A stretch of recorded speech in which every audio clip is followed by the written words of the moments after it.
All right. I just like a couple of notes. I mostly just go What are we shoot from the talking hip. about today, Isaac? I didn't even Yeah, I know, prep right? anything.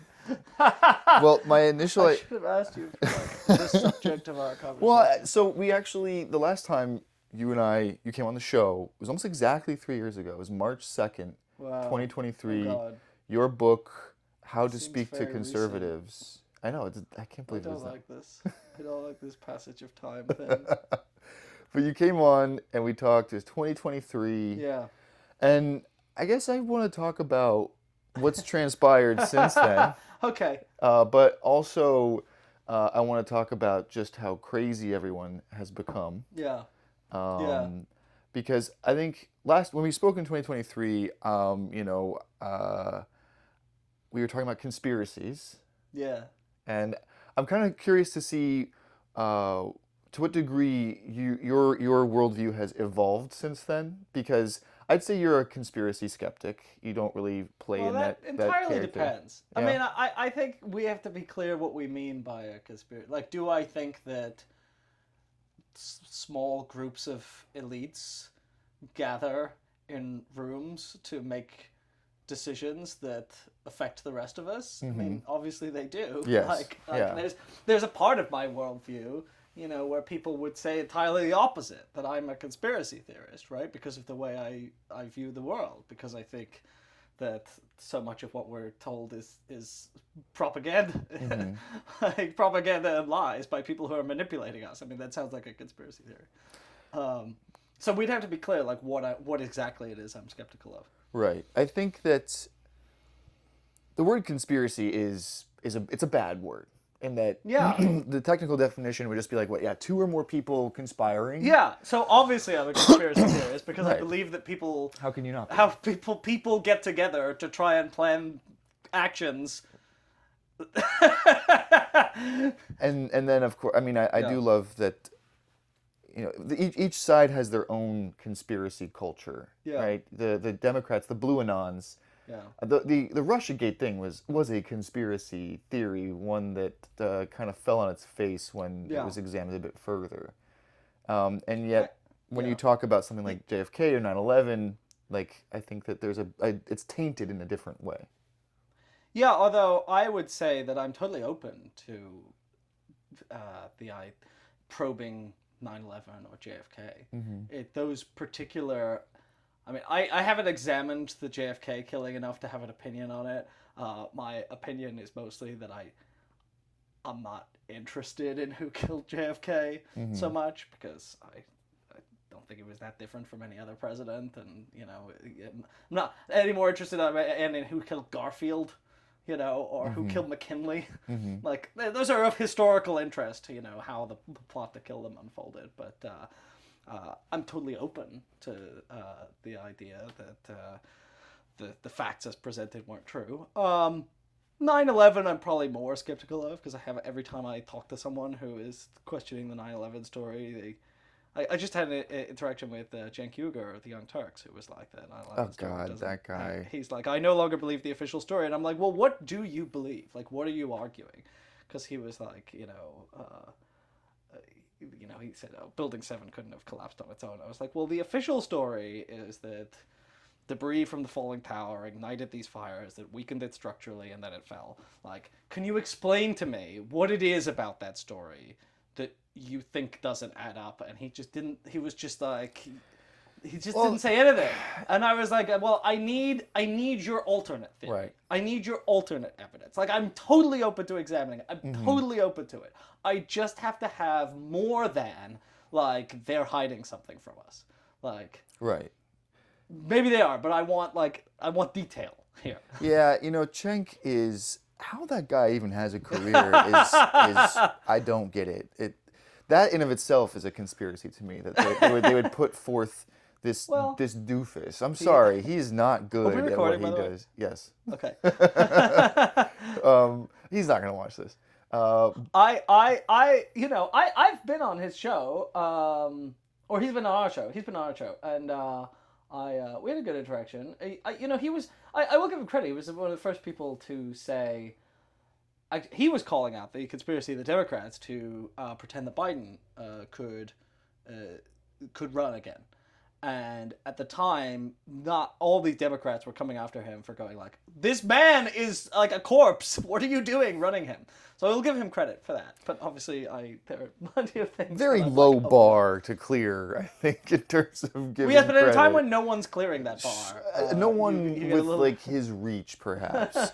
But I find him to be not even charming, you know. Like, but we don't have to disparage him too much. But he is not, I think, a great advocate for 9/11 truth. There are people who are much better at that. I also am personally a lot less interested in the forensics of what happened on 9/11, and generally the forensics of any conspiracy, because the way the material world actually operates is incredibly mysterious, and things go in weird directions that you can't, like, there's always a counter explanation as well. There's a type of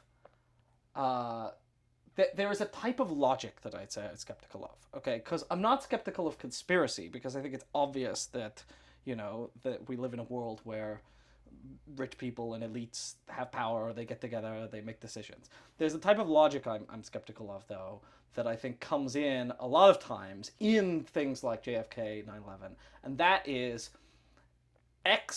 these things, this is weird. Isn't this weird? This is a weird thing. This doesn't add up. Therefore, X.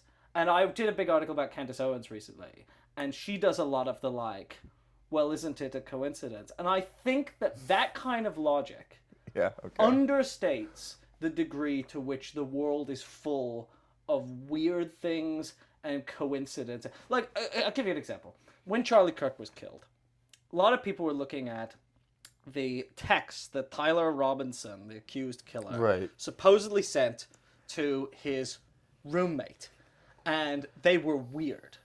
They were like, very strange. They're very, very strange, and a lot of people concluded, and I think it's I'm not saying this is like irrational or conspiratorial to conclude, but a lot of people went, nobody talks like that, and my view is people are weird, like. I have a theory of the world where that could be a type of person who just talks in this very stilted, elaborated, like, my love, I did this for you, I am the one who killed... Like, I don't think that fact inherently points to the FBI made up these texts. In fact, I think that if the FBI, there is a theory of the world that says if the FBI had to made up the text, they would probably have made up like a more plausible way of talking. And when you find the weird stuff, that's often the stuff that's true. And we take the weird stuff as like evidence that it's not true, but it could be true. So that's like an area where I'm skeptical of a kind of way that people draw conclusions that is used to conclude that conspiracies occur. Agreed. And I mean, God, Candace Owens, where to even begin with the lovely Candace? I think that was especially weird about those texts with between Tyler Robinson and his roommate, lover, whatever that person turned out to be, was that he implicated himself in such a way where he just checked all these boxes where it just would have been a slam dunk for any prosecutor in a court of law. That's when it's like weird. But I agree. That's not could evidence. do that. Like, people are just so bizarre. People are so bizarre. I agree. I mean, everyone's going so insane. The Charlie Kirk thing is very funny because what I used to do, I'm not a disinformation agent. I don't like to lie, but I do like to kind of throw stuff out there and get people to reconsider history and why things are happening. I didn't have to do anything with the Charlie Kirk thing. The conservatives, everybody just went absolutely fucking bonkers after Charlie Kirk, and we're coming up with some of the craziest conspiracies. I mean, I'm sure you've seen like the trap door, you've seen like the exploding lav mic, which by the way, yours is not, I promise. You're going to be okay. I'm too close to you anyway, so I wouldn't risk it. You've heard that theory about the exploding lav mic on Charlie Kirk? No. I'm going to be looking down now. They were saying there was like actually an explosion, much like the Israeli pager war crime in Lebanon, that they did something similar to Charlie Kirk. Why? Yes, exactly. Cui bono, why? Because he was turning against Israel. No, but I mean, I saw a video of a lot of blood pouring from his neck. It's a Okay. squib. But why wouldn't you just, like, one option is gunshot, neck, the simple explanation, like, why do you need the lav mic? I think a gunshot. Well, I mean, God, there's so many different. That's the thing is, it's a lot of working backwards and explaining these things, Yeah. and there are infinite explanations for these events, but people are just going more and more and more insane, and I think right now, Epstein obviously is making everyone crazy, and Yeah. uh, Oh, yeah. I go on. No, but I just want to say, when we think about lots of times these kinds of stories, and Candace Owens had she thought the French were involved in killing Charlie Kirk. She said she had this whole thing about all the people who were wearing burgundy shirts at the time, and how that was like some intelligence agency signal.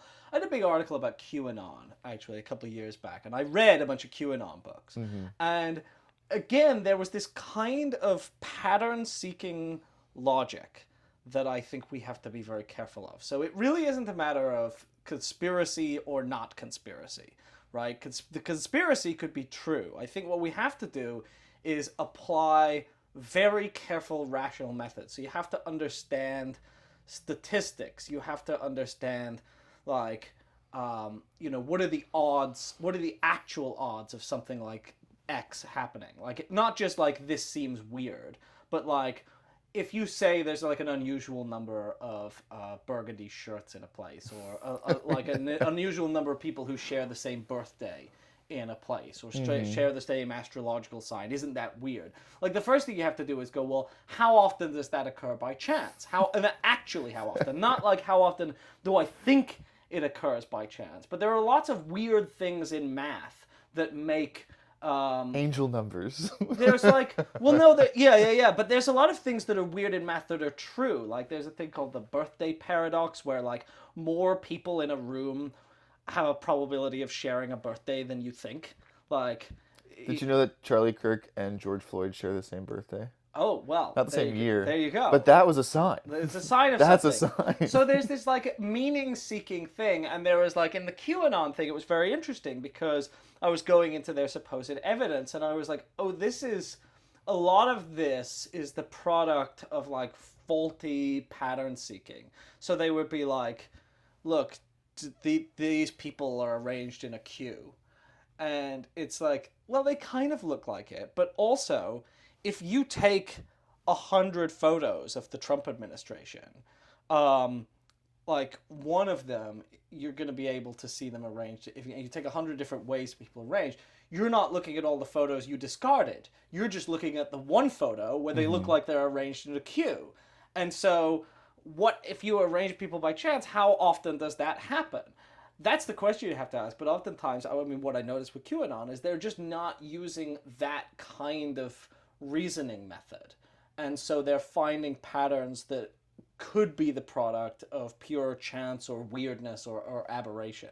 And so there's a particular meaning-seeking mindset that I think I'm skeptical of. Not I'm skeptical of arguments that something is a conspiracy, or arguments that we're being lied to about something, because obviously we're being lied to things about all the time. Constantly.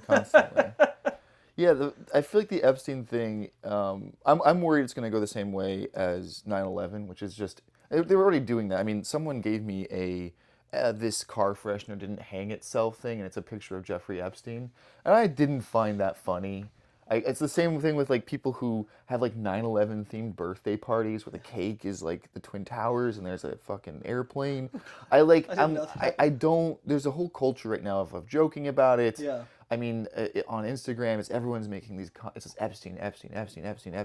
Yeah. And it like renders it into this unserious thing when in reality it's. I mean, I think a lot of the conspiracists, even QAnon, you got to give them some credit because they were talking about Epstein early on before it went mainstream. Sure. Even if they it's kind of like you get the answer right, but the math is all wrong. That's the way I kind of look at these people. right for the wrong reasons. Yeah. About some things. But the Epstein thing, I think, is changing the political tenor of everybody. And I Yeah. think people are saying Trump is doing this war to distract from Epstein, which is kind of like, that's maybe a little, maybe. Well, I mean, I Epstein well, actually predicted this himself in one of his emails that he said if Trump is cornered, he will do something crazy like bomb Iran. I think I think it oversimplifies to say he launched the war to distract from Epstein. I think there are a few reasons. I think one of the things that we also have to be careful of is oversimplifying our explanations for things by saying it has to be one thing or the other thing. Like, did he launch the war because he is belligerent and doesn't like defiance, and because the Iranian regime essentially defied him, thumbed their nose at him, and he wanted to teach them a lesson? That's one reason. Now, it doesn't hurt that it's a great time to have a war as a distraction from your horrible poll numbers, from your unpopular tariffs, from your unpopular ICE raids, from your Epstein scandal. That's another great reason. So Let's you start go a very like, unpopular war. if you're making a list of pros and cons in your head, this will get people to shut up about this Epstein stuff is one of the pros. It's not the reason, but it's certainly a good reason, because surely enough, as soon as they invaded Iran, every headline is about Iran. Epstein headlines, I haven't seen one in the last few days. People are saying that whoever picked the Epic Bacon Reddit name Epic Fury, Operation Epic Fury, shouldn't have done an EP, because the Epstein Fury is very easy to just kind of turn it. But I am seeing people talk about that. I'm a little encouraged by people's response to this. A war, I don't know what to call it technically. I mean, the war crime, an illegal like intervention. But with Epstein, I feel like it is changing everyone's understanding of the world in one way or another. And I wonder if for you, it has done anything, because I know we're gonna get into it with your mentor, and I'm certainly curious. Changed my understanding of some things.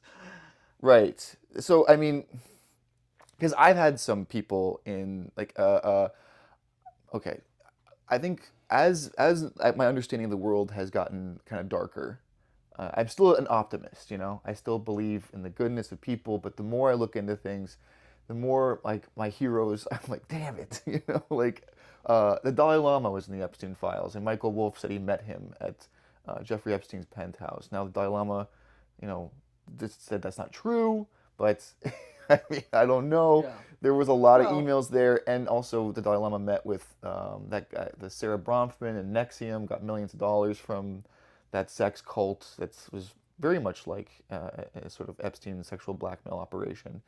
I mean, I also learned that the Dalai Lama was on the CIA payroll. I was just like, what the fuck, man? And then I wonder, like, does this diminish his teachings? Yeah. Does this change anything? And so when Chomsky was revealed to be in the Epstein files, I wonder, what did that do for you? How did that change your worldview?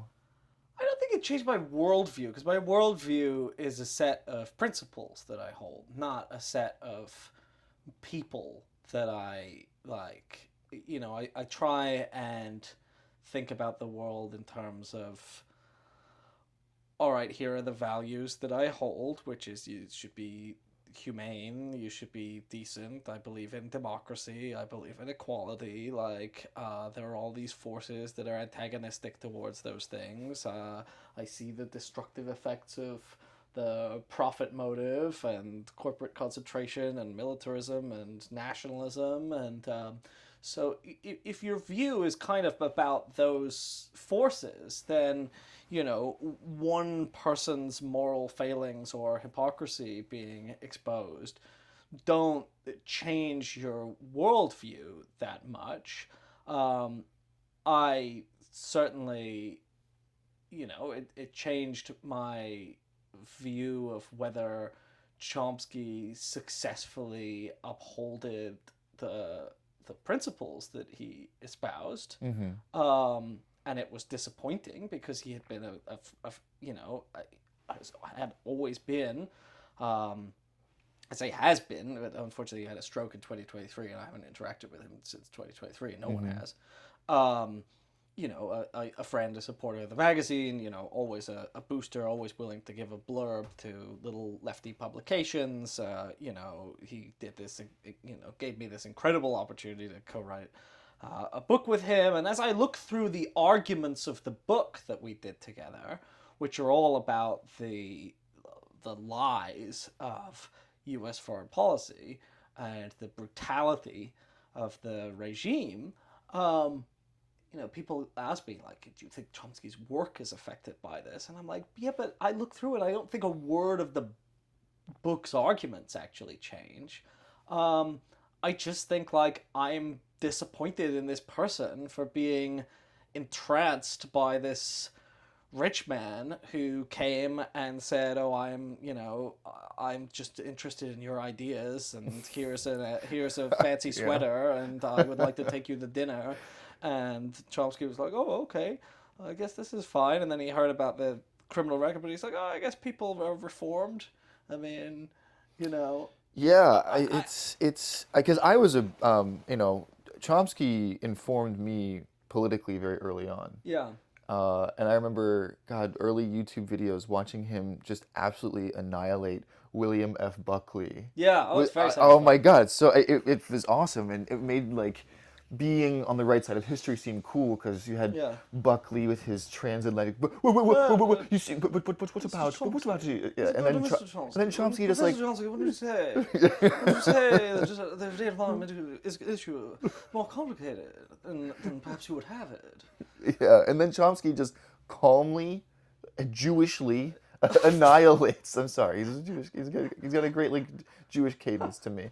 Jewishly annihilates the Nazi William F. Buckley's bullshit. Yes. And so, you know, I feel like I was informed initially politically by Chomsky. My feelings about Chomsky and his political analysis have changed. That while like, and with your book with Chomsky about like the myth of American idealism, I'm lock in step with you, like completely. Yeah. I think that when things begin to change, a lot of it has to do with Chomsky's praxis, right? Yeah. Which, as far as like, I mean, I voted for Biden in 2020 because Chomsky told me to. I was like, okay, I guess if Chomsky says that, but it's just that's just how much my understanding of this kind of leftist politics has changed over time. You wouldn't do that, looking back on it, knowing that knowing what we have now with this war, for instance. Well, I didn't vote for Kamala in 2024 out of principle, and the question is... I mean, Chomsky would say, and now we have this. So that's what, you listen to him in 2020, we got Biden, we didn't get this horrendous but we got the genocide, we got the genocide in Gaza, we got the war in Ukraine. I mean, whether we'd have But if October 7th had happened on Trump's watch, you would have had the same... Right, no, that's the thing, is I don't think it would be that different. Yeah. And we can't know, right? Yeah. We can only look at exactly what they've done and how the Democrats offer zero fucking opposition to this current incursion in Iran. So, my feeling is like they wouldn't be that different. Although I can't say. Chomsky, I think it's important. I feel like he was often kind of misunderstood on this particular point about elections, because there's this point he tries to emphasize that I think gets lost, which is he's like, the elections don't really matter. He says this. He's like, they only matter slightly. He's like, the differences between these candidates are 5%. But like, he's like, but it's a vote. It's like, you're just voting. He's like, that 5% difference, let's have the 5% better this is so he's not arguing. And people often are like, so you think this party is so much better? And he's like, no, I'm saying you need to go out and organize to overthrow those people. But when it gets to November and there's two parties on the ballot and the Green Party hasn't picked up momentum because they have no infrastructure and no ability to actually reach people, there are only two outcomes that could occur here realistically. Your vote has to go one of these two ways, or you withhold it. I think it's worth saving the 5% of lives or whatever that come with the difference between a Democratic and Republican president. That's kind of his argument. Mm-hmm. And I think you can reject that argument, But it's not an argument that the Democrats are much better than I Republicans. don't think he's making that case, and especially with his sort of aversion to JFK, who's become His JFK thing is funny because like his dispute with the JFK people, which is like he thought JFK was just an imperialist. So he's like, a lot of people like Oliver Stone argues that like JFK was killed because he wanted to withdraw us from Vietnam. And Chomsky is like, he wasn't going to withdraw us from Vietnam. He's a cold warrior. He's an imperialist. He's almost no different from Johnson, and you're exaggerating the differences between Eisenhower, Kennedy, and Johnson and people. And he thinks it's part of the Kennedy mythology that he was like different from other presidents, and so he had to be killed. And Chomsky is like, he wasn't different. They're all the fucking same. They're all a bunch of war criminals. And maybe he was killed through some internal dispute. Chomsky doesn't actually foreclose the possibility. He literally goes, and this is one of the reasons Kennedy conspiracy theorists or Kennedy, I don't know, investigators dislike him. He's like, I don't care who killed Kennedy. He's like, I don't care. He's like, it doesn't make a difference to me. They're all a bunch of imperial. They're just a pack of imperialist liars. I mean, I disagree with. I think that's one of the things that I disagree with Chomsky. But my point being that, I think that the criticism of Chomsky's praxis now is that of containment, because he is not, I wouldn't say he's anti-revolutionary, but kind of. I mean, I think that he's clearly not a fan of Lenin, No, that's true. or I mean, he's an really, anarchist. really any communist revolutions. Yeah. I mean, anarchists have always been very skeptical of what they consider to be authoritarian socialism, or or centralized socialism in the form of a single leader. I mean, this is classic anarchism. And I guess he makes this argument that bringing truth to power, right? No. You wouldn't say that's his argument? If you ask him that, he has explicitly said, this is one of his favorite things. He said, I dislike the expression truth to power because power already knows the truth. He said, power knows the truth. You don't tell. Why would you tell truth to power? He's like, what would that do? He said, you have to build power. Right. I guess I haven't seen him offer working within these institutions that are rotten to the core in America. But again, I really think he's kind of misinterpreted. I think people attribute a position to him that, if you listen carefully to what he has said, he doesn't say you should work with it. In fact, he's very dismissive of the institutions. He says you have to build power outside. But until you've done that, so until you've built your alternative organization, your alternative party, you don't have a choice except through these existing parties. But you should spend 1% of your time voting in these elections, and the rest of your time you should be spending. I think that actually, if he were asked, I mean, I've read a ton of interviews. I had to read basically everything he'd ever written in order to do this book. And so if he were asked about revolution, I think he would say, I am not opposed to the concept of revolution. What I'm asking for is the plan. Like, what I'm asking for is for you to tell me how, in the contemporary United States, a revolutionary ideology is going to attract enough popular support to carry out its plans. And if you don't have an answer for that, then it's just pie in the sky. And I think that's what he would say.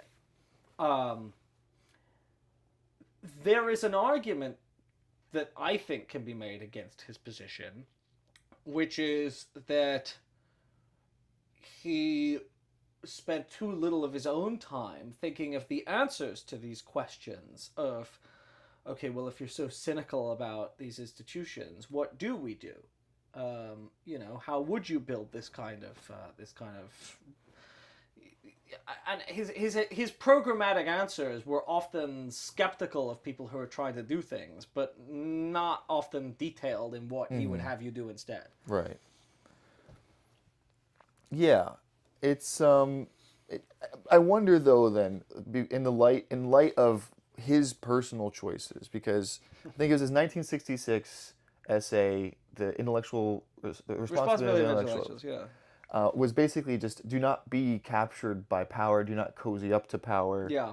And then later in life, I mean, I think the earliest email I saw was 2015. where he's said he's excited to go to the Caribbean. Oh, there's so many emails. It's pretty bad. I mean, it's really hard to understand how he could be so captured by this character. Because I mean, the Bannon tapes where he's interviewing Jeffrey Epstein shows that Jeffrey Epstein was a fucking moron. Oh, the emails show that. I mean, he's borderline illiterate. And then for Chomsky to say, well, he had an interesting conversation, like, I don't... Here's the crazy thing. I think you really see in here how some of the smartest people in the world, all these scientists that he cultivated, are all able to reason themselves somehow to the position that Jeffrey Epstein is intelligent, because Jeffrey Epstein flatters them, says things that kind of sound like they might be an intelligent thought. Like, there's a bunch of emails with Chomsky where Epstein's giving his theories of things, and Chomsky is clearly in response trying to take that nonsense and turn it into something that makes sense.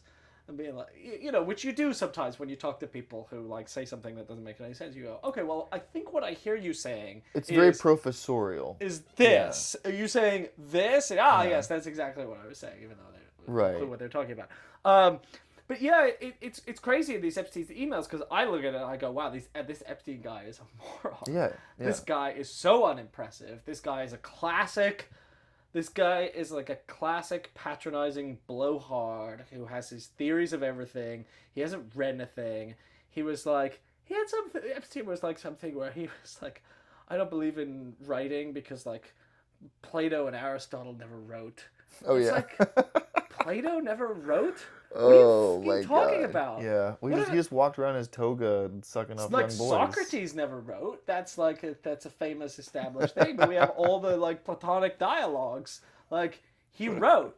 And Epstein's just stupid. He's just stupid. He doesn't know what he's talking about. And he's using that. He's using his misunderstanding of Plato as a justification for his inability to write an email. And to people like you and I, that is obvious. We look at it and we see that this guy is a fraud. We can see it in the emails. So then you go, how does someone like Chomsky, and it's not just Chomsky, it's all of these other top-ranked professors in the country who are interacting with this guy and coming away going, wow, he's so smart. I don't get it. And I mean, I think with some characters come off worse than others. I think, what's his name?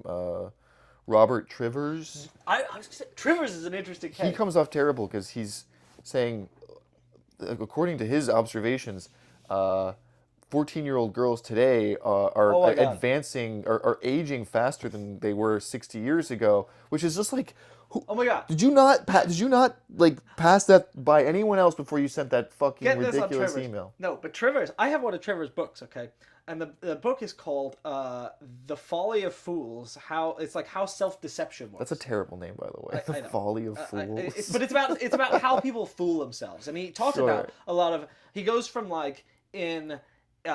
in individual, it's very badly written, but he's not an intelligent guy. He's a good I would hope so, evolutionary biologist or whatever, or psychologist. But he's writing about how people come to believe things that are false, but that are in their interest to believe. And so he goes from the individual level to American foreign policy, on which he's very much a Chomsky. He's very much a lefty. He was involved with the Black Panthers. Trivers is an interesting guy, but this is a guy whose area of academic expertise is how people come to convince themselves of things that are obviously false out of motivated reasoning, because it's in their interest to believe a false thing, and then he comes to end up spewing something so vile and nonsensical as 14-year-old girls are actually mature enough to sleep with Jeffrey Epstein because... And it's obvious that he's only saying that because Epstein is paying him money. Epstein was just funneling him money. It's not just he's funneling him money. I mean, there might be some weird sex stuff going on with Trivers. At least that's how it comes off for me. Sure. He says, I think he dismisses the Epstein, his friendship with Epstein by saying, I didn't think it was a quote-unquote heinous crime. And then he emails Norm Finkelstein to try to get Oh Norm yeah, Finkelstein on Finkelstein's his like back. I will. Yeah. He's like, I would hope you would choke Dershowitz and Epstein. That's what he said. I hope you would kill them. So Finkelstein comes off great. Great relief for me. That would have been very heartbreaking if Norm was somehow Well, then, if you don't implicated. want to be heartbroken by Noam, don't ask him what he thinks of Chomsky's relationship with Epstein. Is he fine with it? Yeah. What did Norm? Did you talk to him? I am aware of his comments. What did he say? I can't go into it because I don't have his. Blessing. Yeah, I wouldn't want to go into anything he said, but just.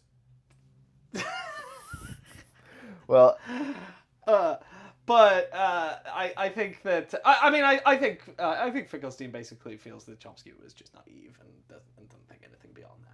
I think that's basically his take. I guess, but so that's the thing. As there's no implication of Chomsky doing any weird sex stuff besides that one email where he says like people have accused me of lots of like the crazy things.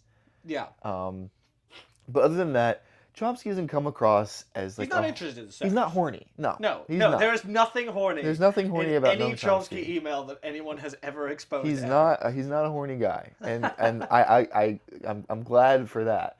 But then, because for me, obviously the sex stuff is awful with Epstein, but that distracts people from what's really awful about Epstein, which is the money. It's the money and the influence. The sex is just kind of the part of it. Everyone looks at the sex stuff first and foremost as though that's the worst part, but it's the money that's the worst part, I think. And where this money the comes abuse from. of young girls is, No, pretty no kidding. But this is where, but it's that's secondary to Yeah. the money. It's the money that makes that happen in the first place, right?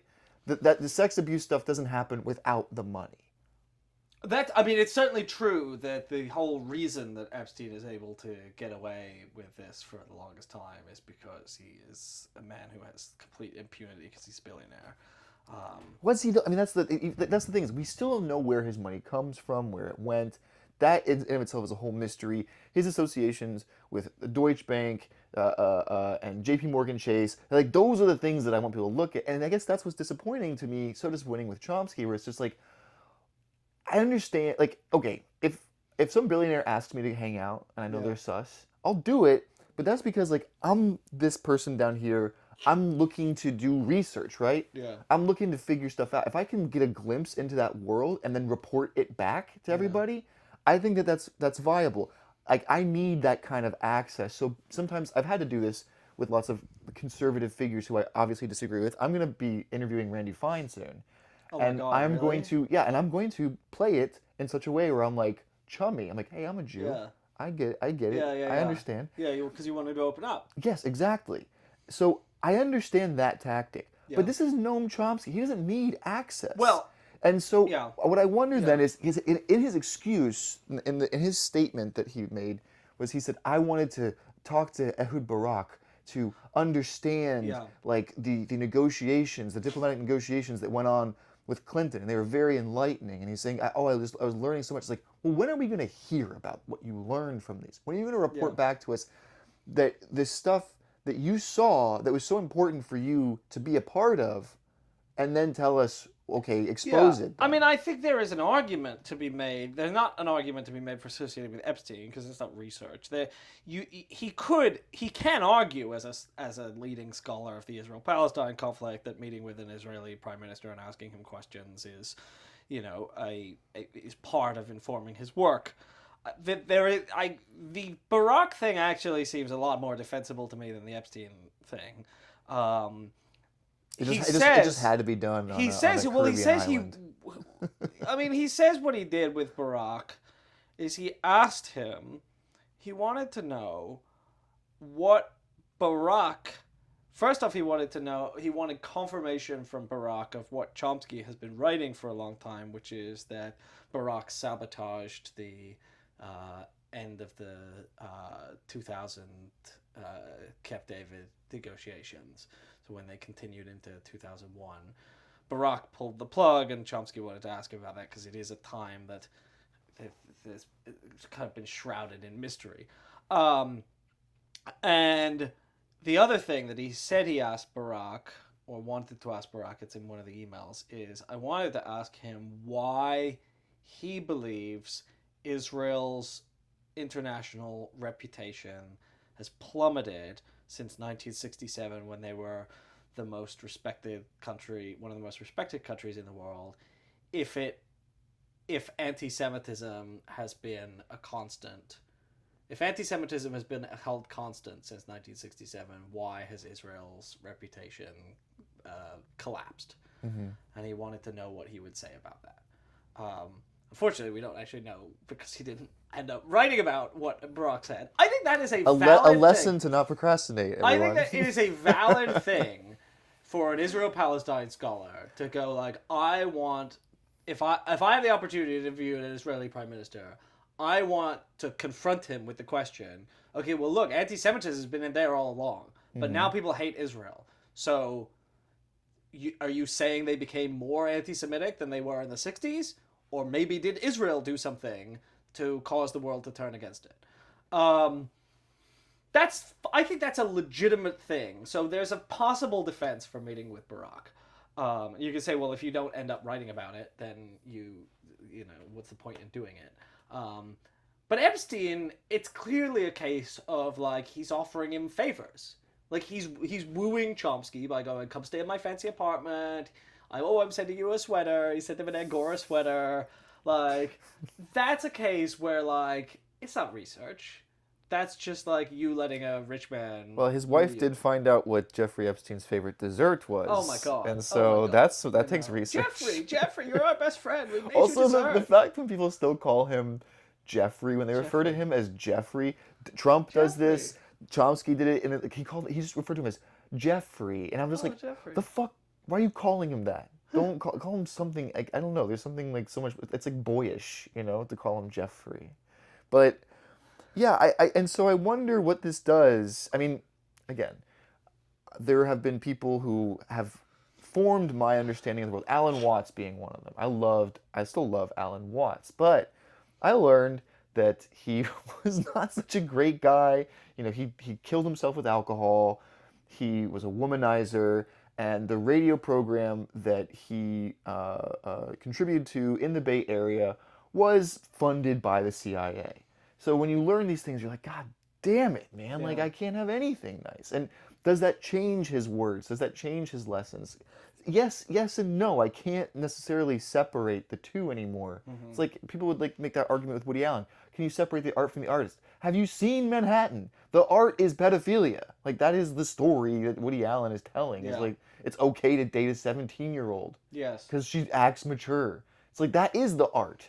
And so I wonder with Chomsky, yeah, but, you know, if that does change at least some of his interpretation or his understandings and I don't practice. know, because I mean, Manhattan is a case, as you point out, where the art itself contains the message, but that's not always the case. Like Michael Jackson appears to have abused young boys. It's a horrifying case, right? Numerous allegations. They're very detailed. They're very disturbing. No one wants to believe it because everyone wants to like Michael Jackson. That's a whole conspiracy too. We all like Michael Jackson. But even if it's true, right? Everyone goes, well, yeah, but Thriller isn't about that. Like, so do we have to throw it away? Like, right. Would the truth of those accusations bear on whether we could enjoy the Thriller album? I don't think so. I think there is a case where you can't separate art from artist in a case where the art is literally the message that is the thing about the artist. But in the case of someone who is who's killed someone or something, but they're writing about, they're writing art criticism, like. You have to evaluate the arguments they're making. And in Chomsky's case, you could say, it affects the work. To me, what it does is the work stands on the basis of whether the evidence supports the arguments that he's making. And when the evidence doesn't support the arguments any more or less, even if Chomsky ended up in prison for, stabbing someone, it just wouldn't affect the arguments. But what it does do, for me at least, is give a very cautionary lesson in the fact that it is extremely difficult to be consistent in your principles, and people, even people who you would think would be the ones that are most attuned to the ways in which the powerful can entice you and co-opt you, and the way that they exploit people and the way that they cover it up. Even people like that are not immune to being deceived and to being bribed and to falling into and to having the spell woven. I guess I'd like to think that you and I wouldn't. Would you? Have you? I'd like to think that. Have you? Okay, so it's very easy for me to say I wouldn't do that because no one invited me. You know, no one called me to attend some fucking orgy or whatever. Well, at least not that kind. But have you been offered something before where you had to be like, this goes against my principles? No, thank you. Yeah. I think that, yes, that's the thing. It's very easy to stay pure when we haven't had a billionaire come up to us and go like, I love your work, I want to support it. Like, I just love your work. I'm just here because I'm interested in what you do. If you're ever in New York, I have an apartment you can use, right? Just don't Google me or look at my arrest rap sheet. Or you can Google me, and if you do, I'll say, look, I did a terrible thing. It was years ago. I served my sentence. I'm reformed. And maybe you'll think, no, I'm not going to go anywhere near you. Or maybe you'll think, part of you will go like, okay, it committed a crime, but that doesn't mean I can't stay in this apartment. I mean, come on. What does that have to do with it? He served his sentence. You start using that motivated reasoning, right? It's very easy to find, Chomsky said in his initial statement, he was like, well, serving your sentence yields a clean slate in this country. Like his sentence. Rehabilitate but that's the fucking joke. That wasn't even a sentence. I know. So okay. Yeah. So, but I mean, we know that that's crap, right? But you can see how when someone comes along and is like, anyone you want to meet?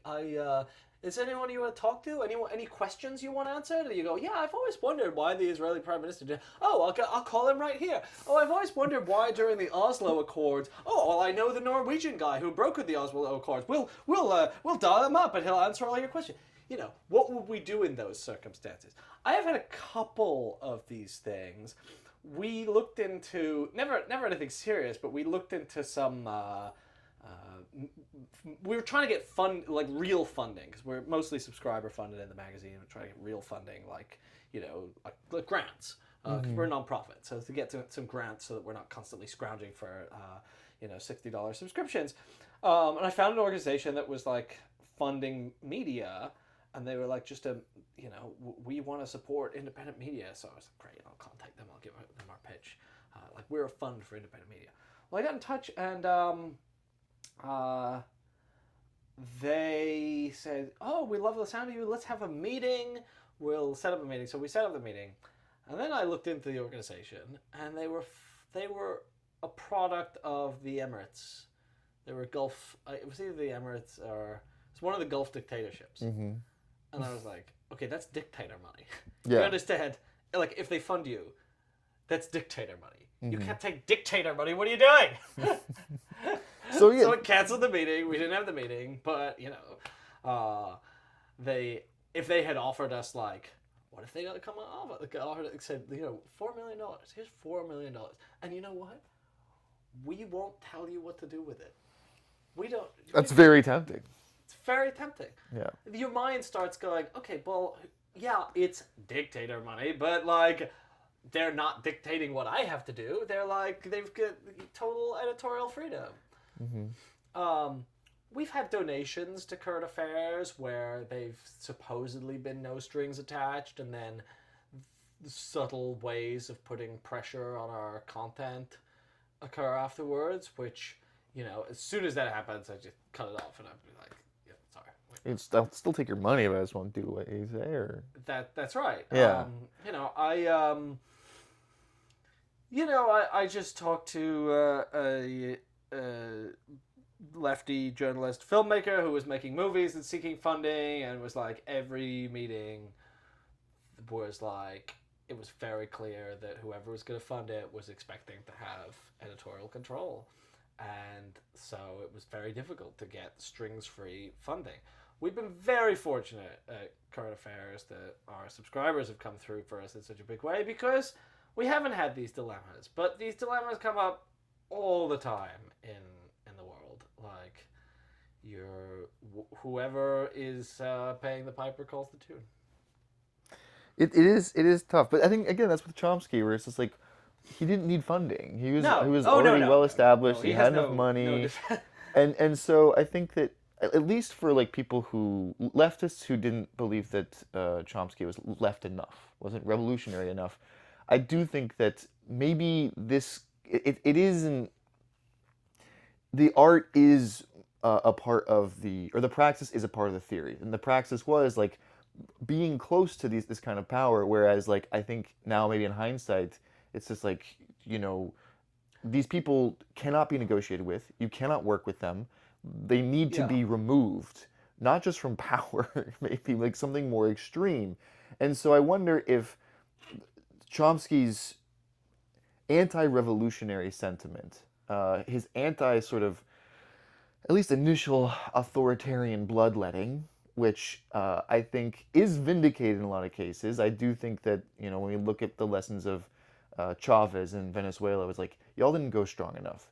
You shouldn't have left this oligarchic infrastructure in place, because you can never work with these people. It is never enough for them, and there is no negotiating with them. Like, I think, like, maybe, now, at least, because I used to be more, like, softer on these kinds of things, but now I have a much more hard line, saying that, no, like, just line drawn, these people cannot coexist with us. Yeah, but I think I would draw a distinction between the arguments that are made about what is necessary and legitimate in the course of a political revolution, and the personal willingness to speak with and be friends with rich people. Because the arguments, I find it a little tenuous to argue that Chomsky's friendship with Epstein tells us anything about, like, Lenin and the Red Terror. Like, I just think that the arguments over whether Lenin was insufficiently concerned with civil liberties would be equally valid or invalid if Chomsky's name had not been in the Epstein files. If Chomsky's name had not been in the Epstein files, like, that wouldn't make his criticisms more valid. So the fact that his name is in the Epstein files, I think, doesn't make his criticisms less valid. Like, I just think that, like, because let's imagine an alternate world in which Jeffrey Epstein happened to not exist. Mm-hmm. Well, that question of whether you can work with these people or not, or whether, you know, you have to the ruling class is reformable, is just not affected by that. Like, if he's wrong, he's still wrong, even if he'd been a paragon of virtue who had managed to carry out his principles and was like, I am a saint, I don't get involved with the rich, I don't go near these people. Or if I do, I got a vest on of some kind, you know? Yeah, and if I ever go near them, I am very carefully thinking about exactly how they're trying to exploit and use me, and I'm going to act and potentially discredit you. I think that's the thing that's so risky about this, is like, and the fact that he didn't speak, Chomsky never, it was by accident that Chomsky's relationship with Epstein was revealed. It was literally through some, like, Facebook sleuthing that someone made these connections, and then be like, oh shit, you're fucking friends with Epstein? And then, you know, it all comes pouring out, and he's waited too long, I think, to properly address this, or, you know, I don't know. I think one thing that is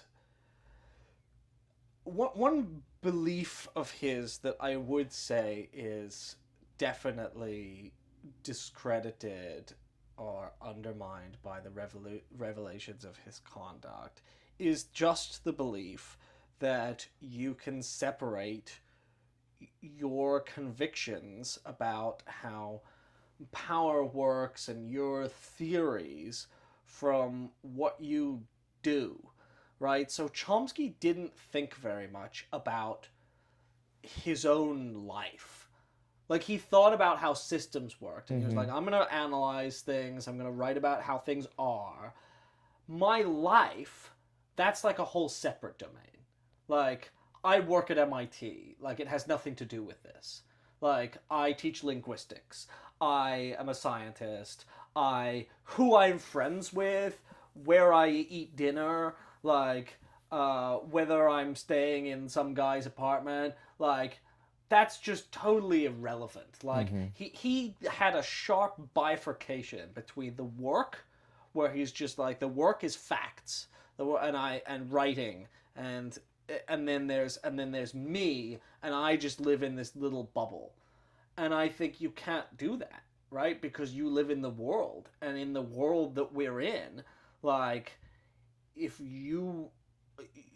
you're friends with a billionaire who's trying to use you, like, you are becoming part of the thing that you say you're trying to undermine in the domain of your work. These are not separable existences. There's no, like, the world of your head and then the world of your body.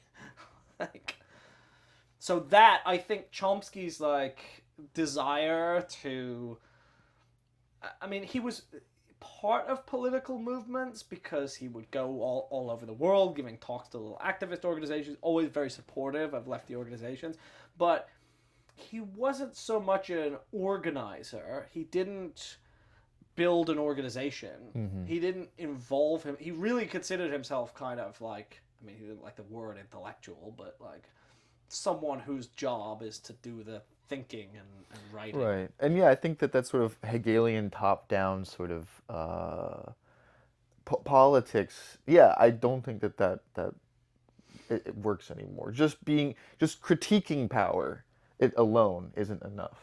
At least that's what I kind of gather from this, is that there needs to be something more tangible in not just our intellectuals, but in every political form.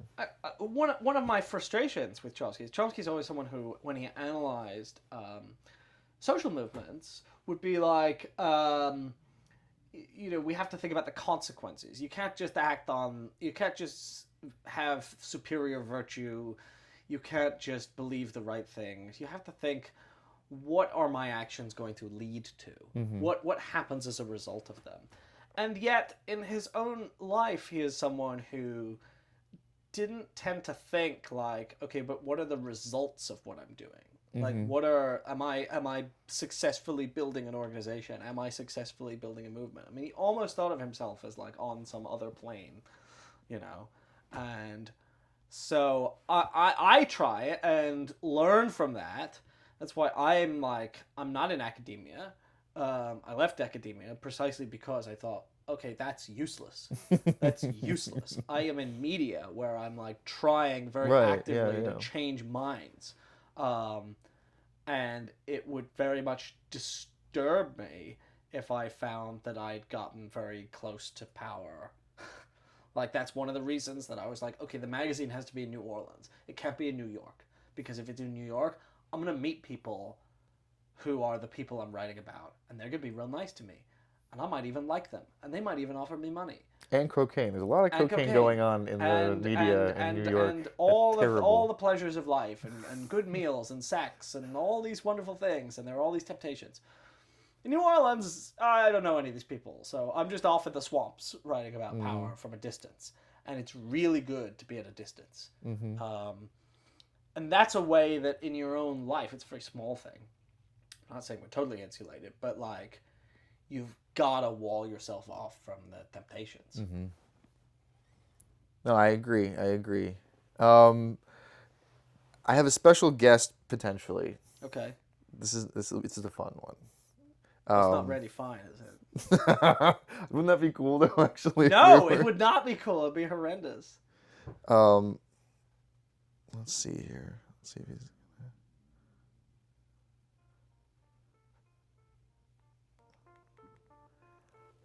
Let's see here. said he was available. What do you call it? Is it Norman? That was, oh man, I could call Dershowitz. He'll pick up right now. I saw your Dershowitz sticker there. You got his number? Yeah, he picks up for me within 2 rings every time. Why? He came to New College to speak. But why do you talk? How did you get involved with talking to him? I was gonna write a story about him for Sarasota Magazine, but it got killed because I think I went a little too hard. No, this is Milton Friedman, by the way. Oh, it's Milton This is Friedman? fuck Milton Friedman. Oh, that looks just like Alan Dershowitz, though. Doesn't it? It's Milton Friedman. I guess all Jews look the same. I was said a little bit of anti-Semitism there, Isaac. Let's see here if we can get him. But yeah, Dershowitz was funny. What I do now is he's only going to give you useless information that and he always sticks to the script. He's very good about that. He's unshakable. You cannot get him. And I'm always trying to fuck with him a little bit. I'm always saying crazier and crazier things to see how he'll respond. Like on one interview, one time I called him and I was talking about Natalie Portman. He was like, "Oh yeah, Natalie, she was a great student." I was like, "I heard Natalie is a sapiosexual." And he was like, "What's that?" And I was like, "Someone who finds intellect attractive." And he like really liked that, even though she never said that. I made that up. You made that up. Yo. I got Nathan here. Nice. Who am I talking to? Isaac didn't tell me who he was calling. Mr. Derek, Jesus Los Stupid You on Twitter. I did meet you one time. How are you, my friend? Oh, yeah, no, we're old friends. Yeah. We're old friends. Yes. We hung out in New York, in Brooklyn together, eating vegan pastries. Oh, I've been wanting to get you two. sir. For years, I've been wanting to get you two together at the same time. Oh, no, we're way ahead of you. Yeah. It reminds me of like a much more innocent time on the internet when it was fun. Yeah, much more simple.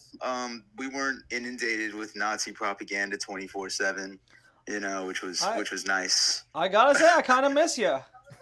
Yeah, I agree, brother. I agree. It's It's been a minute. It's kind of a lot of pressure just being the only one who's me now.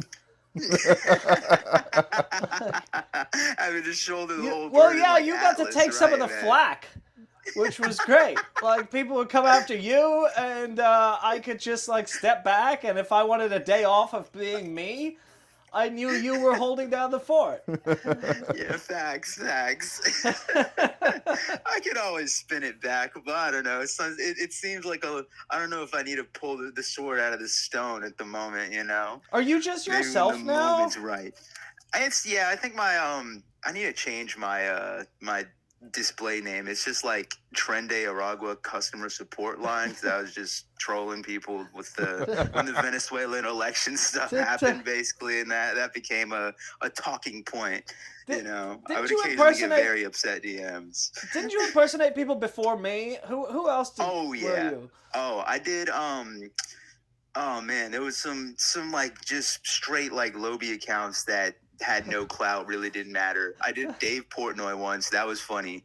I got some really good DMs during that one, because apparently a lot of people just DM Dave and they're like, "Oh man, dude, I really fucked up. I just like lost a bunch of money on your shit. Can you like help me out, please? Like just do me a solid real quick, or people just like asking him to review pizza places. Some very sad ladies asking him on dates, which that hurt my soul to read a bit. But yeah, very brutal.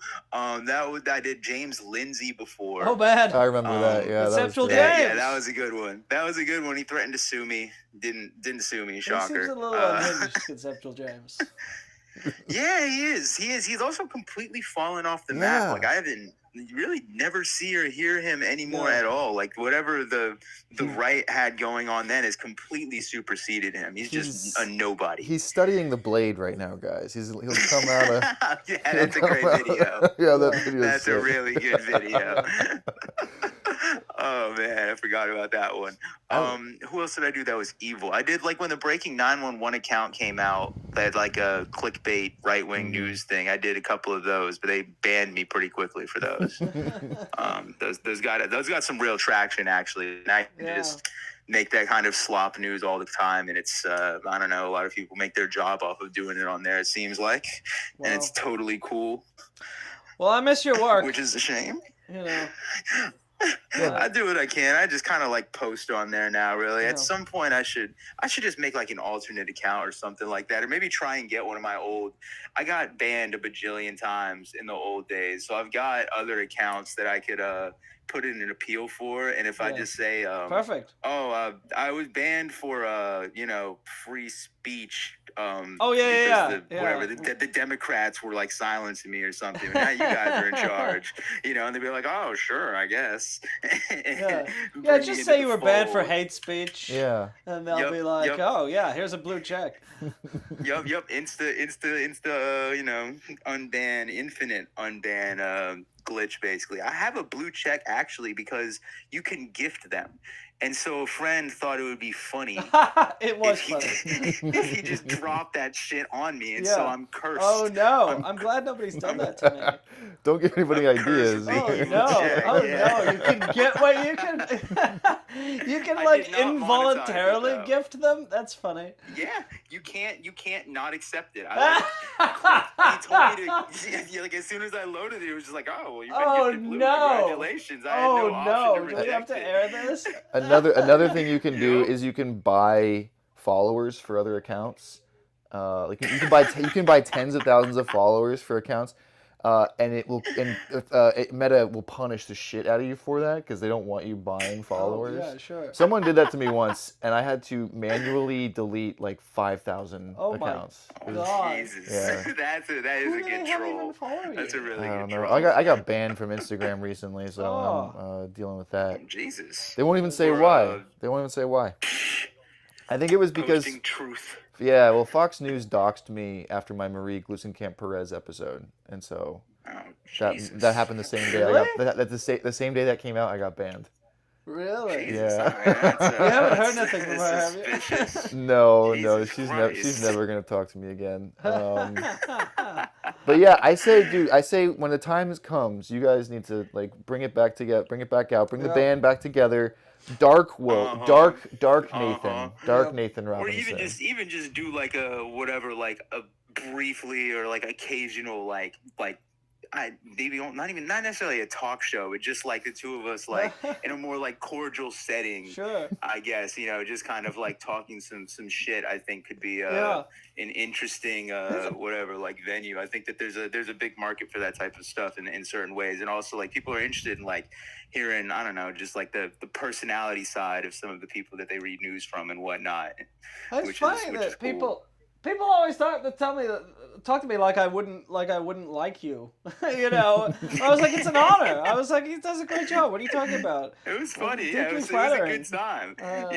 Some of the posts were maybe a bit off kilter, but it was fine. It wasn't too crazy. People made such sick edits of you with that.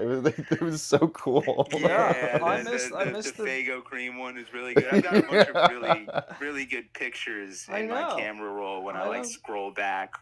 It's like you just being edited and being the avatar and stuff like that. I know. A lot of primo those content. were better. The internet was so much more fun back then. I really miss those days. Now it's just like Nazi Epstein nonsense 24/7. I can't handle it. It's horrible. Yeah. It's horrible, and you can't. And the algorithms are so like completely fucked that you can't even like replying used to be so much fun. You could like just reply to like people, journalists you didn't like, whatever, and they would probably read your comments. If people liked it, you would actually see them. Now if you don't have a blue check, it's impossible to get any of it up there, and it's all inundated with bots spamming and engagement baiting and all of that type of shit. It's just straight slop farming basically. And I get if you live in the third world, like and you're making like 60, 70, 80 bucks every 2 weeks off of that shit. That's a fairly reasonable amount of money in a lot of places, or at least a supplemental income. So I get the market incentive for doing it, but that's not why fucking Elon did it. Elon just wanted to destroy the ecosystem, I assume. Yeah. All right. Which he did a All right, great job. Jesus. Thank you for jumping on this and saying hi. This has been on my bucket list. Thank you. You know what? Absolutely. Thank you. Do you know for what that. my staff, the staff at Current Affairs told me about you? They were like, do you know he's a really good rapper? And you are. And they were like, do you know there are Thank you. videos of him rapping and he's very good at it? I was like, that's... Salute. Yeah. Thank you. I do. So I do hope they that are companion our is staff at something- Current Affairs are very complimentary of your rapping. Nice. And we've got the. I know that there was a couch in there that was named after a group chat I made, I believe. Indeed, which is indeed pretty there is. funny. It's a purple velvet couch. Yeah, that is an honor. That is an honor, actually. It's I the would wrap-off love to couch, test yeah, that couch yeah. one day. I would love to test In our that offices. couch. Well, if one you're ever in day. New Orleans, you come see the wrap-off couch. Oh fuck yeah, absolutely. I will at some point in the next couple months. I'll probably be in Georgia, and I can Okay, pop hop over. on It's not down. too big of a drive. Hop So on that's down. All right, I'd love- that I'd needs to be need to go filmed, over guys. there. You gotta put that on yeah. Kick, Oh yeah. Kick live stream it, and then talk shit about clavicular at the same time. No, I gotta get some like a song or something like properly like mixed up and ready for that, and then just have you be in the video. Anytime. Not even anything to do with the content of it, just like pop up. In fact, I won't even be in the video; it'll just be you. Okay. Whatever you want. All I'm right, yours. can't wait. Thanks, brother. Yes, all right. Much love. Continue cooking, all of y'all. See ya. All right, easy. I've been wanting to get you two together Yeah, forever. never would have expected that was who was gonna call. But no, he's great. We have a good rapport. Clearly. All right, Nathan. So what's next? What do people have to look forward to? Oh, Who's the next collaborator you're gonna work with? You're gonna write a book with. You're gonna do an album with R. Kelly. Yeah. I don't know. I'm gonna be cursed. No one's gonna want to work with me because they'll be like, just no. We've got our current affairs. Our new book is the Current Affairs Guide to New Orleans, which is about to come out. Which is a 110-page guide to the city, which we're very proud of. Kind of apolitical, but really, really fun. I am just this month finishing the manuscript for my next book, which is going to be about J.D. Vance, my law school classmate. Wait. Well, not classmate. He was a year ahead, but I was there at the same time with him. You could smell him. So yeah, I could smell it. Yeah. I finishing that. Not a pleasant experience writing about him, but hopefully the book will be. I'm very excited about that. The book will Well, be definitely. solid. I would love to have you come back on and talk shit about. Yeah, J.D. yeah, let's do it. He's kind of a fascinatingly horrifying figure. And then after that, I don't know. We're gonna just finish this book, and then we'll see what happens next. All right, brother. Well, thank you so much for stopping by. What a privilege! What a privilege to be here. Thanks, Nathan. All right.